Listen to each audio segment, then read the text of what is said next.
to another episode of Stuck in My Mind podcast. I am your host, Wize, and my guest today is a serial entrepreneur and business coach who's been helping founders build scalable, profitable businesses since 1998. He specializes in helping entrepreneurs make the shift from solopreneur to true business owner, so their business creates freedom, not burnout. He's been featured on NPR Morning Edition, Fox News, and major outlets worldwide. And today we're breaking down how to build a business that actually works for life. Welcome to the show, Jeremy Shapiro. Hey, thank you so much for inviting me on. I'm excited to be here. Oh man, the pleasure's all mine, man. I'm excited. So, what first pulled you into entrepreneurship, and what did you think business ownership would give you back then? You know, when I first got started as an entrepreneur, it was still in my high school days. And every business I've had since then has always been in the service of fellow entrepreneurs. And I'm a serial entrepreneur myself and seen firsthand the pros that come with being a true business owner, not just self-employed, but being a true business owner. And that's something I've been helping clients do now for almost 30 years. And it's truly a joy to see that freedom that entrepreneurs get when they really own a business. And when we talk about really own a business, we mean something where people aren't bogged down to basically when you have a business that's similar to a job. Yeah, many people go out and start a company, and especially here in the US, you just hang a shingle and you're in business, right? You don't even need to file a corporate paperwork. Many times you can have a doing business as, and next thing you know, you're in business. And it's just so easy to get going that oftentimes new business owners find that they're often running a business and working longer hours, more difficult hours, and with all the worst parts of having a business while also taking on the worst parts of being an employee. And they're really, at that point, self-employed. And so the business isn't supporting them so much as they're supporting the business and propping it up every minute of the day. And that's a whole level of stress and challenge that really doesn't need to be the case when you have a business. Absolutely. So early on, were you more of a builder or a grinder, and how did you shape your path? It's funny when you say the word builder, as I look thematically back through my life to even early childhood, I've always been a builder. I've loved to create things. And I think career-wise, that's turned into creating businesses and helping others to do the same thing. But especially early on, my earlier businesses was helping others to build, right? Whether that was, doing software development and helping companies build software, right? Or helping business owners to build the right systems and processes and marketing and such in their business, but it's always been around building. So yeah, I strongly identify in those categories as a builder. Great. When did you first notice entrepreneurs confusing being busy with building something real?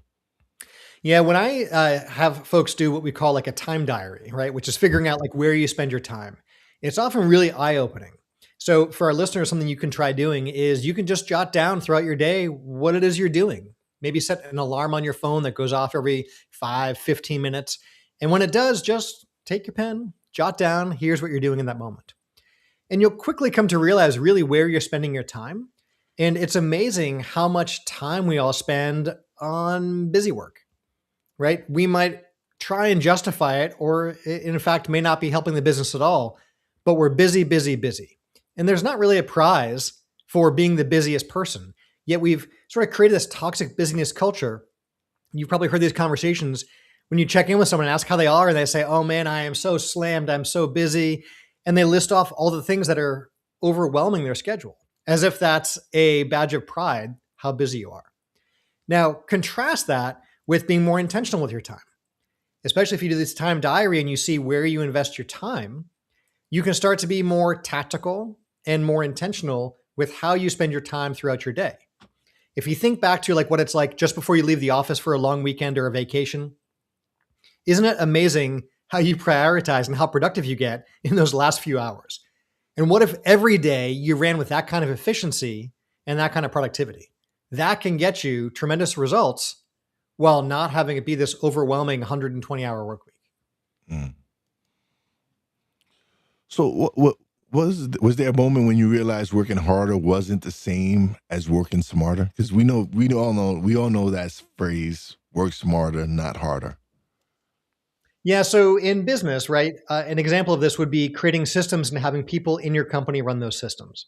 So working hard would be you doing everything in the business as a solopreneur, which look, when you're just getting started and proving stuff out, yeah, it's okay to be doing all that, but you want to quickly be looking at what does need to be taking up your time, right? Like what are the $10 an hour tasks or $100 an hour tasks that are keeping you from working on your $1,000 and $10,000 an hour tasks?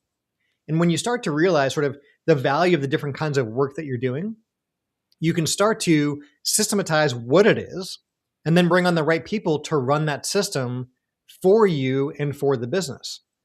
And if you hire right, you can often hire people who are better at these things than you are and will own that role in the same way that you bring that pride of ownership to the company. That frees you up to reinvest your time in the company, outside the company, pursuing interests, giving back in your community, starting new companies. It gives you the optionality to choose how you spend your time because you're not just busy doing everything in the company. You're doing the highest value work that you can bring to the company. But a lot of people, a lot of business owners kind of sort of, they find it a little bit difficult to give up some of that control. Mm. What, Yeah, what, I find I'm sorry, go ahead. Well, I find commonly there's a few mindset shifts that are needed for business owners to move from that solopreneur to a business owner. And you touched on one of them right there. This idea, this perfectionist mentality, the idea that no one can do something better than you can. And if you keep putting in more time, something will get better and better and better.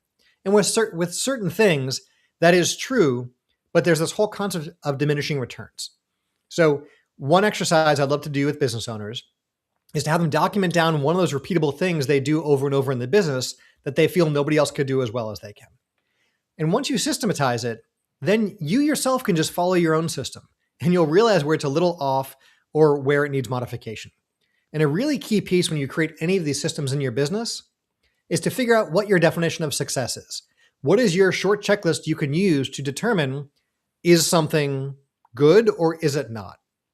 Now, when you hire someone to do that, you can sit across from them and go over the system for the role you're hiring them for. It's such a difference compared to hiring someone just to take on whatever you can throw at them, which is a really stressful job for that person. They never know what's going on. When you hire them for a specific task and role that you've defined, it's a much smoother and better hiring process and onboarding. And when it comes to management, you and they now share a definition of what success looks like for a system. So if they're not meeting it, they're going to know that before you can even step in and try and course correct perfection. And this gives you repeatability, and that repeatability gives you that scalability. Mm. So what did you personally have to unlearn before you could grow as a business owner? Oh man, I think back to, some of those tough lessons we all learn in our business, on that journey, that entrepreneurial journey. And I remember back to one of my earlier businesses, as I was growing and bringing on team members and systemizing things. One of the roles I had as the business owner was I still did like new account sales and account management. That's pretty common as you scale up. You have people do the work of the business, but you still handle the incoming and management. And so then I was growing to the point where I started bringing on account managers to handle those relationships with our clients. That was good because it freed me up and it allowed us to scale more. What I didn't do well is we didn't communicate that really well. So instead, we just introduced a new face and we informed our clients that the rates were going up because we got to pay our new staff here. And it was just really poorly messaged. And looking back, it wasn't even shortly after we did that I realized just how poorly we handled the messaging and what we could have done differently as we expanded the team and changed out really where the relationship was with that client. So yeah, unlearning sort of the communication styles that we were using and taking on better practices for client communications was really important. Excuse me. So you talk about a lot about the shift from solopreneur to business owner. Why is that distinction so critical? Well, when you're a solopreneur, everything blocks on you. That means you can't get away from the business. And if you're not there presently in the business typically can't run and surely for the most part can't grow, right? So there was a client I was working with and he started his company and had physical hardware in retail stores. And this was wonderful because his clients bought the hardware and then also had ongoing fees with him. It was a good business model. The downside to this is being a solopreneur, it meant he always had to be there to support those clients. Now, if a customer has an issue with your hardware in their retail store, that's costing them money. That's not good. So it was really important to him as the business owner to be available and accessible to his clients and customers. And I value and support and agree with that. Now, does it need to be him? Well, not necessarily. This was also a guy who loved the outdoors. He loved mountain biking. It was not only great for his physical health, it was great for his mental health. He got the great outdoors, fresh air, space in the business. It was wonderful. Except now that he had this business, when he went out in the mountains, there wasn't really great cell phone coverage. And he didn't feel that he was as available as he wanted to be to his customers. So he wasn't getting out there. And you can imagine how challenging that is as a business owner, not to be able to pursue your hobbies, take care of your physical health, your mental health, and so forth. So one of the first things we did is we brought on an outsourced customer service rep. This was somebody overseas who was able to work 40 hours a week, normal US business hours in the market he was in, and they could handle answering the phones, emails, live chats, all that sort of frontline support. So he could still take great care of his customers and he could still step away from the business. Now, what do you do when you suddenly free up these 40 hours a week? Well, sure, he got back into nature and did that, which was really good. But he also was able to do those higher value tasks in the business. Now he was able to go out and do more sales calls. Now he was able to work on product development. Now he's able to work on the bigger vision, mission, and plan for the company. All this really important high-level work that is worth a lot more than what he was effectively paying himself by being on the front lines for customer service. And so as a result of that, everyone wins. The clients get faster, better response time, and they're taken care of. He gets the freedom and space from that business. And he's also now providing job opportunities, which is tremendous. So this is something any of our listeners can do as you're moving from being a solopreneur to a true business owner, is figure out where you're spending your time. That's not the greatest use of your time. Hire for some of those roles to free you up and start to grow. And then you can move towards being a true business owner. What are the most common traps you see successful entrepreneurs fall into? So one of the common traps we see entrepreneurs fall into is that perfectionist mentality we were talking about earlier. Yeah. Right? If you feel no one can do something as well as you can, then you're going to resist building a system and you're going to resist hiring anyone to help you out in the business. Right? So that's one of those big blocks. I occasionally hear a fear around systematizing and teaching other people the trade of the business because someone else might go out and launch a competing business. Now, does that happen? Very rarely. You've got to remember there are those of us who are business owners and we want to take on that risk and start a company and enjoy the fruits that come with that. Most folks, however, would prefer a steady, reliable paycheck, job benefits, and knowing what to expect every day when they show up to the office and being able to leave that behind at the end of the day, right? As an entrepreneur, we take on a ton of risk. So someone coming to work for you is typically because they want a job, not because they want a business. And so even if someone does go out and open up a competing shop across the street trying to do the same thing, if they're a first-time business owner, they have no idea what they're getting into, all those challenges you face and all those things that you're doing. And most importantly, all the innovation you continue to bring to the business as you grow and change up what those product offerings and everything else are that you have. You have a true differentiation for your business that they won't have. So that fear of someone else coming in and taking it all over is usually not something to worry about. And in the rare case someone does, it rarely works out. So how do you help founders uncover hidden profit inside a business they think is already maxed out? Yeah, oftentimes entrepreneurs hit plateaus, right? When we hear this, oft idealized hockey stick curve, up and to the right for growth, that's wonderful. But if you zoom out of any of those big curves, you'll see that at some point flattens and becomes the top of an S curve. These aren't curves to be avoided, right? They're predictable. We know in any growth curve in a business, you're going to have slow growth, it'll take off, and then it'll plateau again. So when you expect these, well, then you can look to stack up those growth curves so you can continue the growth. Because we all know that when we've had businesses that are growing and you've got new customers coming in every day and the revenues are up and things are expanding and all is well, it feels good, right? You're winning at business and that's a wonderful feeling. When it plateaus, when the things that got you there aren't getting you further, that feels really frustrating. It feels like you're banging your head against the wall. You're doing the same thing and it's just not moving the needle to grow the business. And this happens in almost all businesses. So when we expect that plateau, we can look at ways to break through. And what I found over my years in working with businesses is there's sort of three different levers we can pull in a business that can increase those gross revenues and the profitability. And oftentimes it comes down to just looking at a few basic numbers in the business and then realizing which of these levers we want to start pulling on first that can get us back to growth. We have a whole playbook of strategies that you're able to put in place in your business that can bring in additional revenue, can increase the profitability, and set you back on that curve to growth, which we all know, love, and deserve as business owners. Awesome. So, why do so many entrepreneurs build businesses that depend entirely on them? Like, how can they get out of that? How can they just I know we've been touching on all that, but a lot of entrepreneurs, that's what they do is build a business that relies heavily on them. Yeah, it's common that most of us go out and start our first business not having ever had a business before and not knowing how to do it. So we trip, stumble, and fall, make some mistakes. And some of these new businesses see success. And that revenue provides growth, and business owners get in that mindset of, with growth, they can then hire, and with hire, they can grow, and you rinse and repeat, right? But if you're in that in-between space, that the business isn't a failure, but it's not rocketing and taking off, that's a challenging spot to be because it doesn't feel like revenue can support building out a team or reinvesting in the business.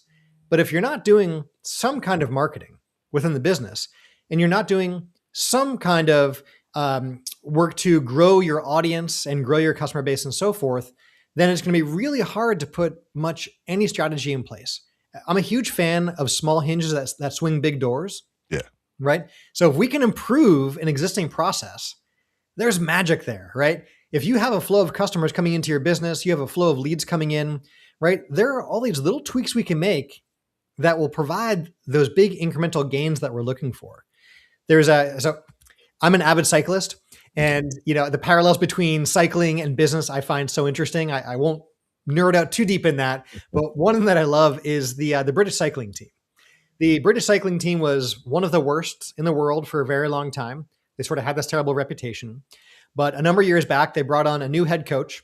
And what this coach did was look for little changes, right? Already all the cyclists are already on, the best bikes and the top form, top athletes and so forth. But somehow all the other countries were beating the pants off of the British cycling team. So he looked at what are the little things we can do. And it came down to some really interesting things. Like, what if we have the players, wash their hands more often? What if we, paint the insides of the trucks white? There's an interesting note on that in a second. What if we, change up this diet, this seat position, this, and that? And he was looking for just these little 1% gains, these little what are called marginal gains. Because as you stack those up, it's like compound interest, right? The growth on top of growth on top of growth is huge. So it's not about looking, how do we triple our business over the next month, right? It's about what are these incremental gains we put in place and that we build on and build on and build on. And these are the things that we see when companies put into place lead to that big growth over growth over growth, right? And the little side note on the painting the inside of the truck white, they realize that when the inside of the trucks are painted white, you can more easily spot dirt and dust before it gets into the actual mechanics of the bicycle. So if you're able to spot that stuff early as a leading indicator, you keep things super clean and the machine's operating at, absolute peak performance. Yeah, because you figure if there's dust on the white paint, there's dust on the chain of the bike and that's all of it, right? This is a business we call these leading indicators. What is the thing you see now that is indicative of what's about to happen? So you can course correct early as opposed to too late. And by the way, these little marginal gains he put in place led them from one of the worst teams in the world to one of the top teams in the world. Just those little 1% incremental gains. Same kind of thing we do in business all the time. Awesome. So how do you scale and cash flow a business without adding more hours to your week? Yeah, this touches on the concept of that working smarter versus harder, right? If we look back, any of us, in our own businesses or our lives, we can remember all these pivotal moments, these big lessons learned, many of them learned the hard way, that forever improve what we do in life. And that's the same in business. But when you work with someone who's been there, done that, and they've seen the pitfalls, they can help guide you around those pitfalls, show you the different paths and how to get there easier and with less of those mistakes. Now, I'll share an example. This touches on the concept earlier we were talking about with diminishing returns, right? Along with bringing that wisdom. So in the earlier days of Google AdWords, I had a business and we were spending money on ads, right? We'd spend $1 and we get back $4 in revenue, which was great. If you could spend $1 and get $4 back, you do that all day long. And so we did. We were spending at the time, I think it was like $10,000 a month in ad spend. And so we scaled it up. We went to $20,000 a month, right? So we doubled the ad spend, and you'd think that would turn into, the 4X of that 20,000. It didn't. Instead of being a 4X, it was like a 3X. And so 3 to 1 is still pretty good. So we increased the ad spend again, and it went down to like 2 to 1. And at some point we were somewhere around like, I think it was like $70,000, $80,000 a month in ad spend. And now we're breaking even. We'd spend $1 and get $1, which depending on how well you know your business, that might be okay. That might be scary. For us, we were okay with that. But then we took our eye off the ball. We started looking at different things and working on different projects in the business. And then we found out we were spending $1 and getting like 50 cents back. And spending $1 and getting like 40 cents back. So now we're just throwing money away. And that's not good. So we sought out a company who understood how all this stuff worked, and they came on and started managing the AdWords for us, right? And within our first month working with them, it was great, by the way.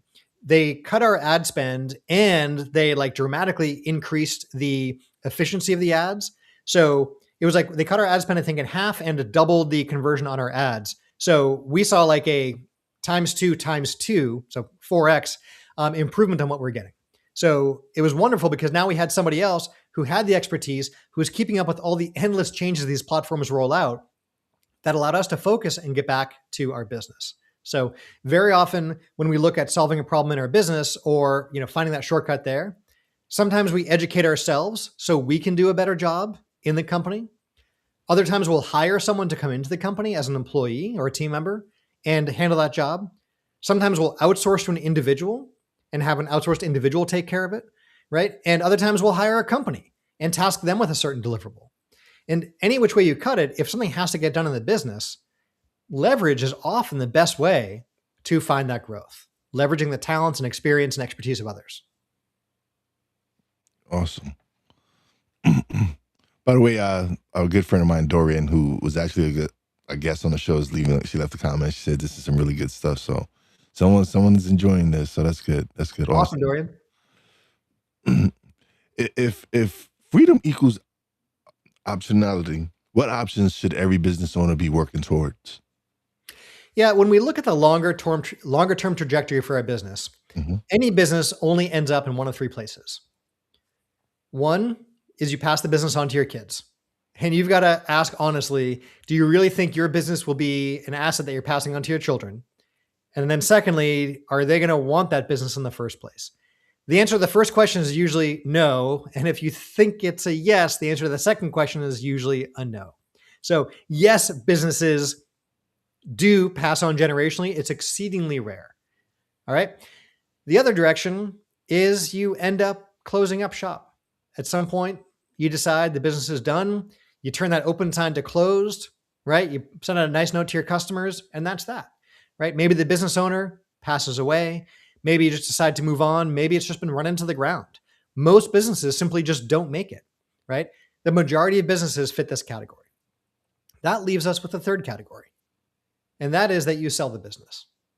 So given the choice for the directions that the business can go, passing it on to your kids, running it till the day you die, or you drive the business into the ground, or selling it, which direction is the most exciting as a business owner, right? It's usually that last option. If we build a business with the mindset that we're going to sell this at some point, then you start thinking about what makes your business a saleable, cash flow producing asset. And when we look at our business as a valuable, tangible thing that would bring value to somebody else as well, it changes how we think about it. Now we think about the systems, we think about the people, we think about the brand, we think about the processes, we think about repeatability. And most importantly, from a financial standpoint, we think about what we're putting into the business compared to what we're getting out from that business. I had a client that I was working with who did not come around to systematizing and hiring the way that many of us would like. He was on the job site and talking to a customer, writing up a sales quote for a customer, and a truck comes rolling down the hill towards him with one of those bobcats, like the excavators in the back. And so this truck comes rolling towards him. He looks up in time to see the trailer about to hit him. And it does hit him and drags his body down the road. So when he comes to, he's in the ICU. He's got, broken leg, broken ribs, punctured organs. Like, he is in rough shape. And he had a decision to make. He can't be out there making sure the team starts the work on the job site that day, writing up sales estimates, managing projects, and doing all the things he was doing in the business if he was laid up in the hospital room. So he had to figure out, do I shut the business down or do I create the systems and hire? And so that decision was forced on him, whereas most of us get to choose to keep running things the way we are or choose to create the systems and hire. And so in his case, he brought on software solutions so his team could check in on site right from the mobile phone. And it was geotagged and all that stuff, so he knew when his team got there on the job site. He brought on someone to close sales and go out there and meet with prospective customers and manage that whole process. And next thing you know, he's, at the hospital. He's going to be there for quite a bit. And he has a team off and running. So now the hours he is putting into the business, not by choice, are drastically reduced. But wouldn't you know, he hired a salesperson who did a better job than he was doing. And this led to more sales and more profit. And so sure, he had expenses tied to the business of paying new staff people and software platforms and all that. But he was putting far less hours into the business. And so the ratio he was looking at was, how many hours do I put into my business? And what am I getting out as the benefit of being the owner of the company? And so that gave him like an effective hourly rate, which for many smaller business owners, if you look at your total outflow cash-wise from the business that goes into your personal bank account, compared to how many hours you're putting in, you might not like that math. Now, a lot of business owners that I work with and that I admire and that we see out in the world have a very different equation, and they're pretty quiet about it. Especially serial entrepreneurs or business owners juggling a few different companies. They often have, at a certain point, a CEO who's actually running the business.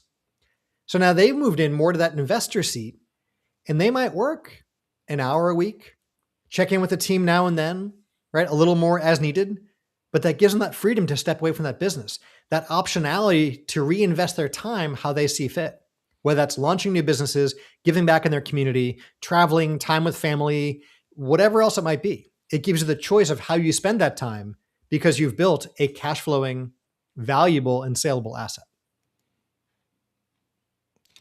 So how should entrepreneurs think differently if they want to eventually sell their business? Because again, some people like one of my favorite rappers of all time, Jay-Z, right? He's developed a system where he builds businesses to sell them. That his thing was, he didn't get too attached to any brand, and he would sell it all. He had no problems selling off the asset because that's what he built it for. How can entrepreneurs kind of like just switch that mindset that way where, yes, I understand you built this brand, this is your baby, whatever it is, but how do they detach themselves and realize like, hey, this is just another vehicle, another something I can just sell and maybe duplicate it and build something else? Yeah. So when you launch your business or you shift your mindset after you've launched your business with this idea of creating a saleable asset, we start doing a few things differently, right? One is an exercise I love doing with clients is we create an org chart for your company of all the different roles and all the different responsibilities that your company has. And then you put a name in each box of who is doing that. Now, look, if you're a solopreneur, your name's in all those boxes, and that's fine, right? As you grow, you might have team members with their name in multiple boxes, and that's also okay. So the question we've got to look at is if somebody else was doing all those things in those different roles, everywhere that your name is, what would it cost to have those team members doing that? And how do you build the business to support that? Because if the answer is the business will never have cash flow to support people running those parts of the business, then what you have is a glorified job. And that is not a very sellable asset because the only buyers you're going to have for that are other owner operators. there's a statistic, the Subway chain, the sandwich chain Subway, Mm-hmm. that's a franchise operation, right? So that means you've got to buy your way into it. So you spend money, you effectively buy the business. And then most of them, I believe, are owner operated, meaning you paid money to get yourself a job. And a lot of these folks work 60 to 80-hour weeks, and they make it's whatever the number is, I believe it was like just under $60,000 a year. So you think, what job would you want where you own the liability? You also have to be there 60 to 80 hours a week, and you're not making great money with that. It's like the worst of all worlds, right?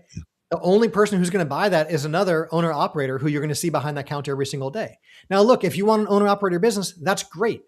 If you can't tell, I'm a bit of an extrovert.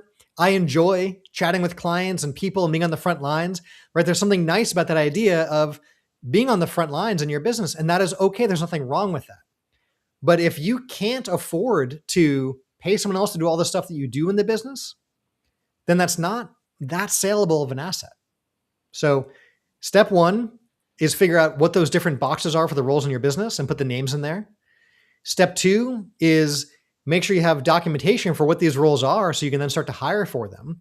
And then step three is start hiring yourself out of those boxes to the point that you're moving up that org chart to the most highest value tasks. And then at some point, ideally, mostly off your org chart. Now you've got a saleable business, not to an owner operator, but to someone who's looking for a cash flow producing asset as a business.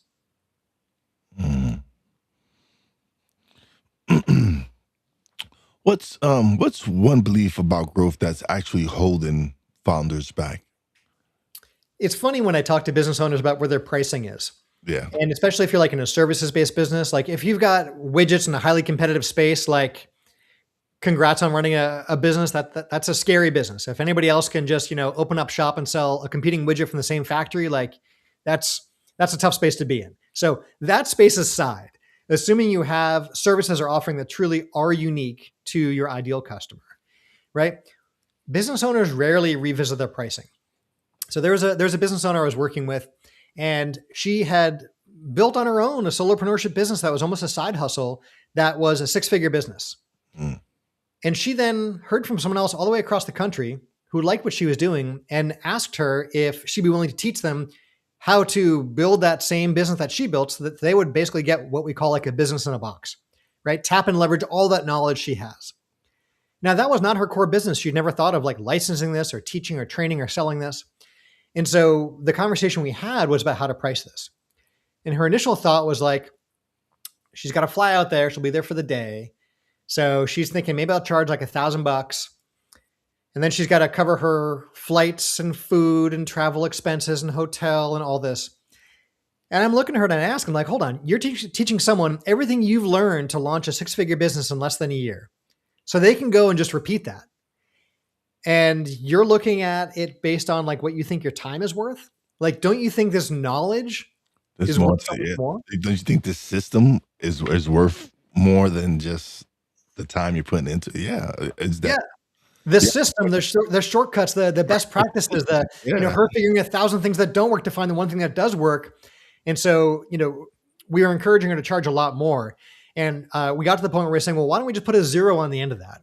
Not $1,000, but $10,000. And they're covering all your expenses, by the way. Right. And you can spend the day with them and show them the ropes. And that's when I got the nickname Jeremy at a zero Shapiro, who was from taking a price point and putting zero. And she's like, oh my gosh, like, how do I do that? How can I possibly ask them that? Because she wasn't comfortable with the idea of what her own personal value was. Now, the value to the client, right, is huge. We know what that business, that value is, right? So it was getting over that mental shift of where that pricing should be to move more towards a value-based pricing versus a time-based pricing. So we look at what is the benefit we're delivering, not what is the dollars per hour that we're getting, right? So in that case, she went out there and pitched it, and the prospect said yes, which of course tells us it was worth far more than that, right? But at least that gave her that confidence to realize there's real value here and she can do much more with that. So I share that story to illustrate this idea of pricing. If you have no perceived competition, and there's a keyword there of perceived competition in the eyes of your customer, you have the ultimate in pricing elasticity. You can go and shift to values-based pricing because nobody's going to undercut you. because you are truly unique in the niche or the space that you're in and the offering that you have. So when you do that, you should be testing pricing. A lot of people think that the pricing is fixed and don't think about value-based pricing. But I will tell you what, if you test out different pricing options, you don't have to go change things for existing customers. Try this on lead generation or with prospects that are coming in and so forth, right? Simply test it out. And what's surprising, if we can nerd out in the math for a moment, is the difference this makes in the business. Let's say you have a continuity-based business, like you have a membership program, a subscription, or whatever it is. You charge $40 a month. Your cost of goods all in is $30 a month. $40 minus 30 gives us our profit, which is the $10 a month. All right.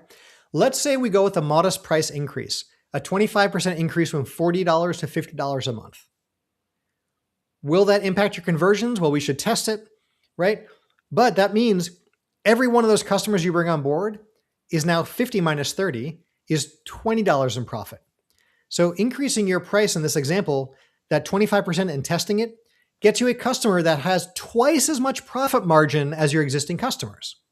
So you could technically lose half your customers to a modest price increase and still make the same amount of money. By the way, your support costs are now half. You have like half as many customers to service. Your cost of goods, all those things, those all, go down. So the math is wonderful on this. And what we find sometimes is we test a price increase. Often it doesn't impact conversions at all.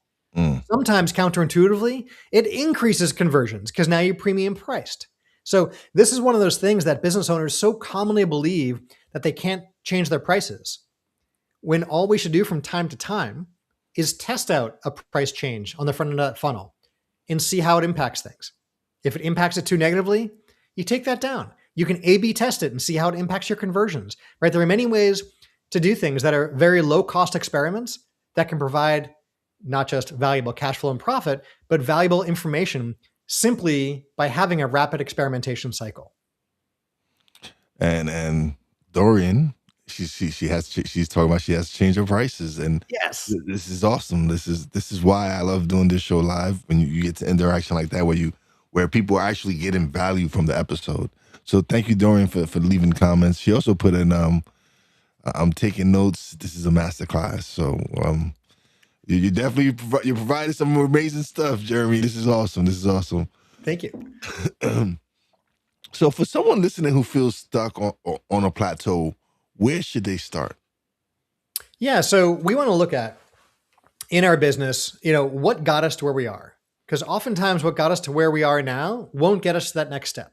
Sometimes that's a people thing, right?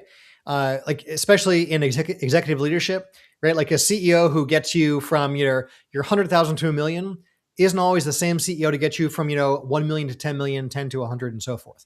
Those are usually different skill sets entirely, because those are different kinds of companies, right? So sometimes it's a people difference that can that needs a change, right? Oftentimes, however, it's sales channel, business model, and so forth. We may have tapped out an existing pool. So one of the things I talk about in my book is like when we look at where you can niche, right? You may find there's a variation of something you're already doing that you can specialize in a certain niche and then specialize across niches. And now you start to expand the market. The beautiful thing with niching is if you think about yourself needing, hope this never happens, really urgent, important cardiac, heart surgery, right? Do you want to go to the best cardiac specialist for people like you who've done this a million times day in, day out? Or do you want to go to the person who's like a family doctor and veterinarian and a dentist, right? You want the specialist, and that is going to be worth so much more to you. You will pay through the nose for the expert who knows you versus the generalist. So in a business, one of these examples is as you can niche down, especially for newer business owners, it sounds scary because it feels like you're going to be turning away business. But the reality is when you niche down, you can start to speak the language of your prospects and you can attract them and you can repel the ones who aren't going to be good customers for you, right? And there's a lot of value in that. And once you've niched down, you can niche down again in another niche. You can go a sub niche within your niche. There was, I love the world of niching, right? So there was somebody I was working with years ago who he was a financial planner. And so he wanted to do a fun event for his clients and thought like we could do a conference somewhere and bring in a bunch of speakers and teach you all kinds of things. But at the end of the day, people wanted to get together and meet people like them and hang out socially. And sure, they could learn some things, but really they wanted to meet people like them. So they ended up deciding to do a cruise. Now, all of his clients, for the most part, had $1 million net worth and higher, just to be clients of his. And they got together on this cruise and everyone had a great time. And the sessions and speakers, no one was really there for that, but they were valuable.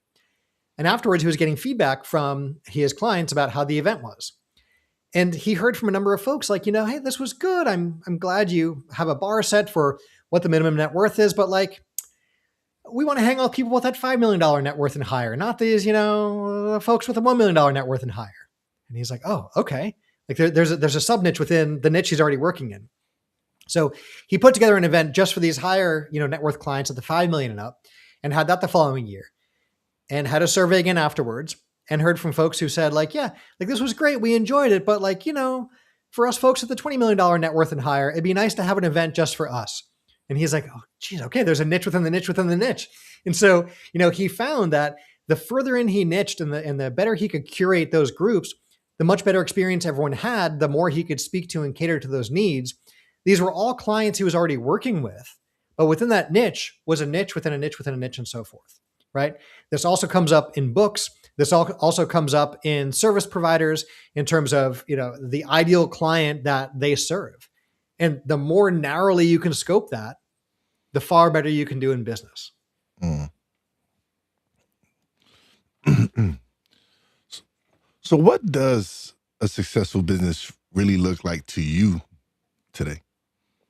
Yeah, so one of the big litmus tests I like to figure out where someone is on their entrepreneurial journey is the question of what would happen if they stepped away from their business for a day or a week, a month, a quarter. Could they go totally offline, like, desert island, no coverage, no Wi-Fi sort of situation? And when they came back, would the business be the same as when they left it? Would it have grown? Or is it a complete dumpster fire? And for many business owners, it's the latter. The idea of stepping away for a day or a weekend or, my gosh, even a week is terrifying to think about what would happen, right? Whereas the true business owners, when I look at what successful business ownership is a business that supports that business owner, that enables them to step away for extended periods of time. Maybe it's welcoming a child into their family, right? As their family grows. Maybe it's that vacation they've always dreamed of taking. Maybe it's that, offsite intensive they wanted to do, or that focus on launching a new business, whatever it is, right?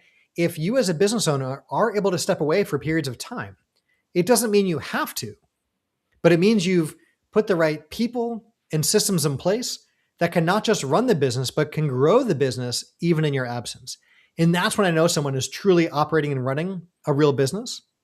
And if you're not there yet, that's okay. You're still running a business. You're just somewhere on that entrepreneurial journey from being a solopreneur towards being that true business owner.